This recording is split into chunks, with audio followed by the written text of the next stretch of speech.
बिस्मिल्लाहिर्रहमानिर्रहीम। Dear students, अस्सलामु अलैकुम वरहमतुल्लाहि वबरकातुहू। नाइन्थ के बायोलॉजी के लेक्चर नंबर 10 के साथ हाज़िर हैं। आज हम सेल साइकिल चैप्टर नंबर 5 का लास्ट टॉपिक करने जा रहे हैं।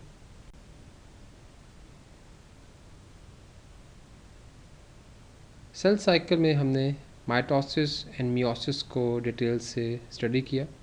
आज हम मियोसिस के एरर्स को देखेंगे कि क्या एरर्स हो सकते हैं मियोसिस में। एनाफेज 2 जो कि मियोसिस का एक फेज़ है, इसमें सिस्टर क्रोमोसोम्स सेपरेट होते हैं और इन सेपरेशन को डिसजंक्शन कहा जाता है। लेकिन बाज़ औक़ात ऐसा भी होता है कि ये सेपरेशन नॉर्मल तरीके से या सही तरीके से नहीं होती, जो कि एक नॉन डिसजंक्शन का प्रोसेस बन जाता है। इस नॉन डिसजंक्शन की वजह से एबनॉर्मल गैमीट्स प्रोड्यूस होते हैं, यानी कि ऐसे गैमीट्स जिनमें क्रोमोसोम्स की तादाद ज़्यादा या कम होती है। अब अगर ऐसे एबनॉर्मल गैमीट्स नॉर्मल गैमीट्स के साथ फ्यूज़ कर जाते हैं या उनका मिलाप हो जाता है, तो न्यू हम कह सकते हैं कि जनरेशन में जो क्रोमोसोम्स की तादाद होगी वो नॉर्मल नहीं होती। इस तरीके से एबनॉर्मलिटी कॉज हो सकती है। सो ये एक मियोसिस का बहुत बड़ा एक एरर है जिसकी वजह से एबनॉर्मलिटीज़ कॉज होती हैं। हमारा नेक्स्ट टॉपिक जो कि लास्ट टॉपिक है, जैसे कि बता चुका हूँ, that is apoptosis and necrosis. ये दो ऐसे फिनोमेना हैं जो कि सेल डेथ को एक्सप्लेन करते हैं। इनमें एपोप्टोसिस एक ऐसा प्रोसेस है जिसमें कि सेल की डेथ होती है, मगर एक प्रोग्राम के ज़रिए से, एक प्रॉपर प्रोग्राम के मुताबिक सेल की डेथ होती है। और इस प्रोसेस के दौरान सेल सिकुड़ता है, श्रिंक होता है और राउंड शेप में आ जाता है।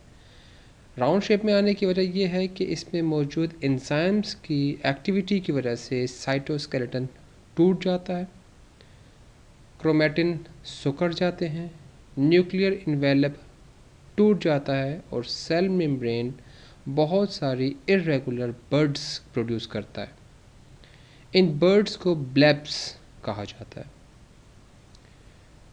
ये सारे के सारे ब्लेब्स सेल से अलग अलग होने के बाद एक सेगमेंट्स की सूरत में नज़र आना शुरू हो जाते हैं।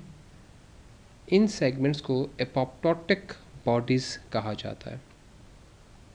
ये एपोप्टोटिक बॉडीज़ को फिर दूसरे सेल्स इंगल्फ करते हैं बाय फैगोसाइटोसिस, यानी कि फैगोसाइटोसिस की वजह से वो इसको खा जाते हैं।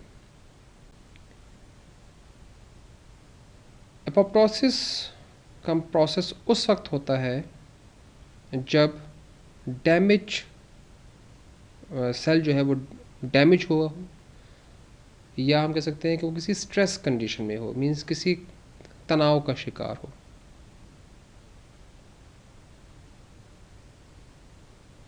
हम कह सकते हैं कि it removes the damage cell to prevent spread of infection.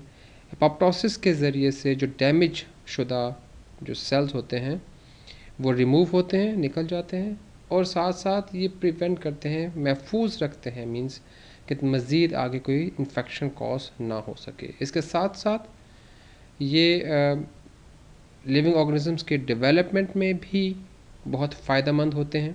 For example हम कह सकते हैं कि ड्यूरिंग जब हाथों और पाँवों की उंगलियां बन रही होती हैं तो उस दौरान उंगलियों के दरमियान एपोप्टोसिस का प्रोसेस होता है, जिसकी वजह से उंगलियां अलहदा हो जाती हैं।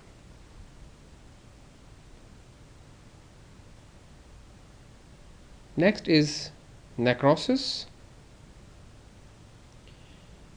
नेक्रोसिस एक्चुअली एक्सीडेंटल्स एक डेथ होती है सेल्स की और लिविंग टिश्यूज़ की, और नेक्रोसिस उस वक्त होता है जब कोई सेल ऐसे माहौल में हो जहाँ पर ऑक्सीजन की कमी हो, जिसको हम हाइपॉक्सिक इन्वायरमेंट कहते हैं।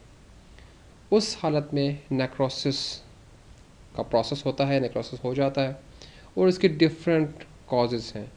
इसमें हम इंजरी कह सकते हैं, इन्फेक्शन है किसी भी किस्म का, कैंसर है, और इस जैसे बहुत सी और भी अवामिल शामिल हैं जो कि नेक्रोसिस का बाइस बनते हैं।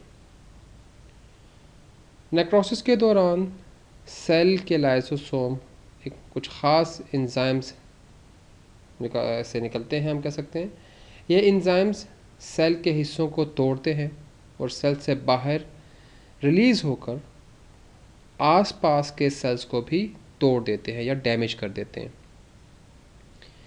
ऐसे सेल्स जो नेक्रोसिस की वजह से मरते हैं वो भी इसी किस्म के डेंजरस या बहुत ही हार्मफुल किस्म के केमिकल्स रिलीज़ करते हैं जो कि और दूसरे जो मज़ीद सेल्स हैं उनके लिए नुकसानदेह हो सकते हैं। सो इस हवाले से नेक्रोसिस हम कह सकते हैं एक ऐसा सेल डेथ है जिसकी वजह से एक के बाद एक सेल की डेथ स्टार्ट हो जाती है और किसी भी किस्म का सिवियर किस्म का इन्फेक्शन हो सकता है। यहाँ पर हमारे आज इस टॉपिक का एंड होता है और इसके साथ साथ इस चैप्टर का भी हमने अख्ताम पजीर करते हैं। होम असाइनमेंट में सबसे पहले तो आपने जो रिव्यू एक्सरसाइज में MCQs मौजूद हैं बुक में, वो आप इसको अटैम्प्ट करेंगे और कुछ क्वेश्चंस हैं जो कि आप अपने रजिस्टर्स पर नोट डाउन करेंगे और इन क्वेश्चंस को याद भी करेंगे। आने वाले लेक्चर्स में इंशाल्लाह हम अपना 6th chapter that is enzymes को स्टार्ट करेंगे। जब तक के लिए इजाज़त चाहते हैं। अल्लाह हाफिज़।